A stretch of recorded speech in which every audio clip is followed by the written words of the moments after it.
Algeria, summer 1972. The face of a country celebrating its 10th birthday. For 7 of these 10 years, this man, Houari Boumediene, has held the reins of power.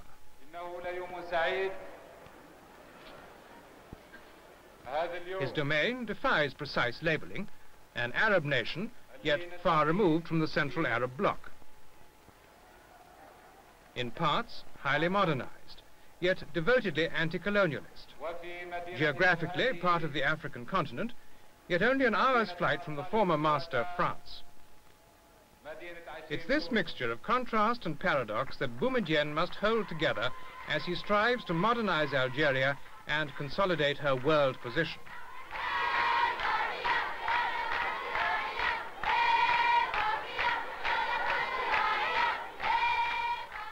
This week, Echo looks at Algeria 10 years after independence.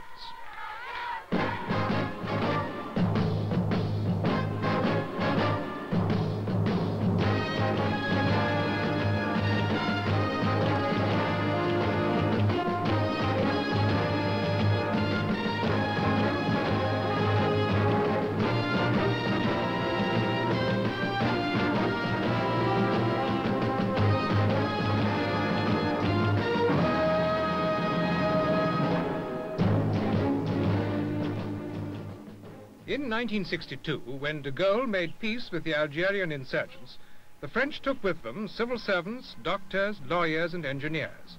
They left the country without telephonists, station masters, or plumbers. The new tower blocks of Algiers suggest, superficially, a remarkable recovery from this situation. True, Algeria under Boumediene has advanced far since the early anarchic days under Ben Bella. The giddy idealism of 1962 has given way to Boumediene's own style of pragmatism.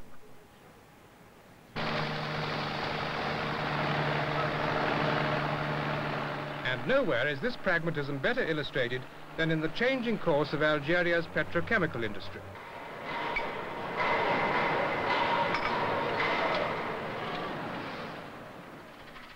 True, Boumediene took the foreign oil companies under state control last year, but this gesture to socialism is nicely balanced by other steps in the same field. Over the next 25 years, Algeria has contracted to supply natural gas to the eastern United States, bringing in a foreign revenue of between $50 and $75,000 million.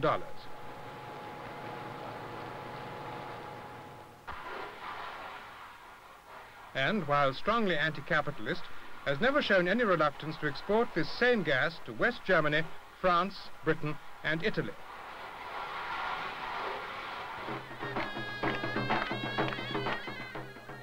And on the political front, while preaching an amalgam of Islam and socialism, Boumediene has taken politics out of national life. The sole political party, the FLN, has not held a full Congress in 8 years. The flamboyant Marxism of the country's first president, Ben Bella, is now only a distant memory to most. Rolls of parchment, the key to Boumediene's way of doing things on the land.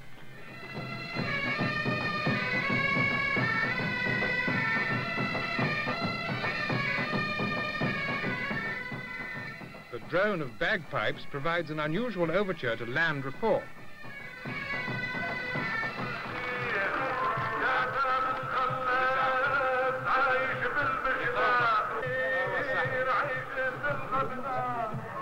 بلهوان أحمد بن عمار بلهوان جناتي أحمد بن عمار. It's a real meeting point between Marx and Mohammed. عرب عمار بن عمار. معلش قديش في عمرك؟ On occasions like this, the distribution of land deeds and farm equipment to formerly landless peasants, Boumediene makes one of his rare public appearances.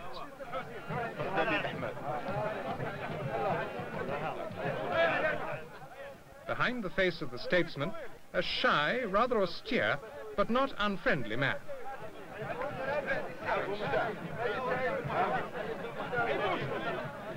Again, the same blend of idealism and reality. The peasants now own the land they used to work for others. But instead of working for a remote government agency, they will be working in a cooperative, self-ruling along Yugoslav lines. But even important reforms and innovations like this don't give the real key to Algeria's planned future. The agricultural growth rate is set at 3%. While growth in the industrial sector is a projected 15.5%. This is what Boumediene really wants, to turn Algeria into a modern industrial nation run along socialist lines, with the heavy industries taking precedence over all other sectors of the economy.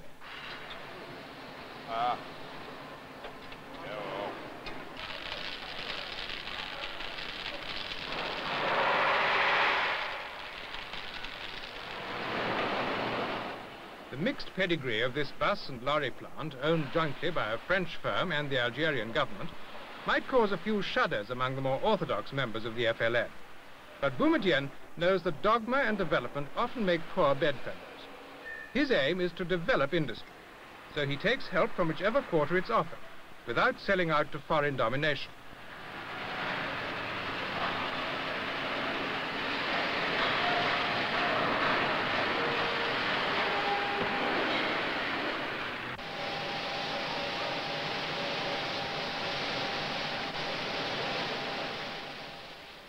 At present, nearly 9/10 of the parts in this plant come from abroad, but the quota is dropping steadily. If Algeria can further cement her trade links with Europe and North America, the road to self-sufficiency may get easier still.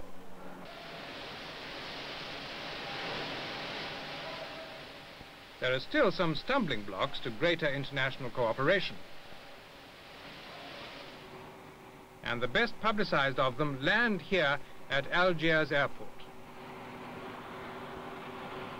Hijacked planes, commandeered by American black militants and flown to what they imagined would be a rapturous welcome. But the hijackers' flight eastwards was a flight back along the political timescale.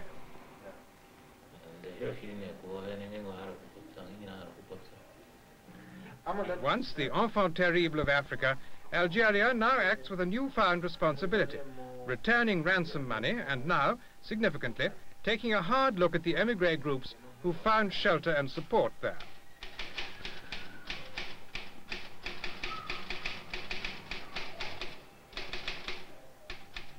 Until this year, such groups could count on financial help from the FLN, and in some cases were even accorded semi-diplomatic status.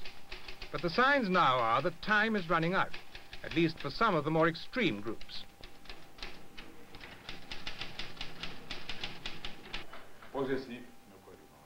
Government unease at the presence of the minuscule American Black Panther Party has been heightened by two events in particular.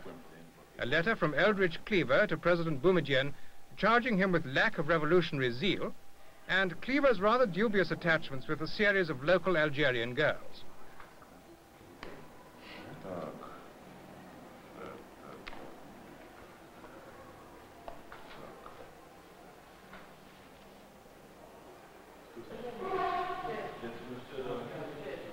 Camille? C'est Camille? Comment vas-tu? All this, combined with the need to maintain good relations with the countries vital to her development, means Algeria may yet have to revise completely her role as a sanctuary for lost revolutionaries. And it's known that the other groups operating there are increasingly unhappy at the unwelcome publicity that the Panthers have focused on them all.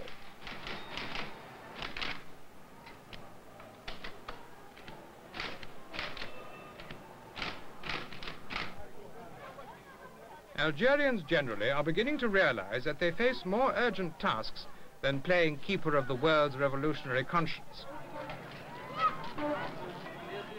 Despite a crash program, illiteracy still runs at nearly 80%, unemployment at around 15%.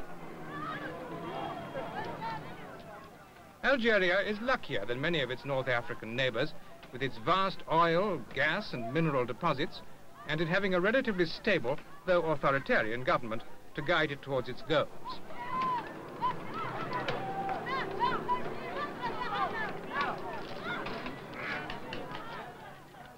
In 10 years of self-government, some mistakes have been made. But it must be said that the prospects for the next 10 years look undeniably brighter than could ever have been imagined back in 1962.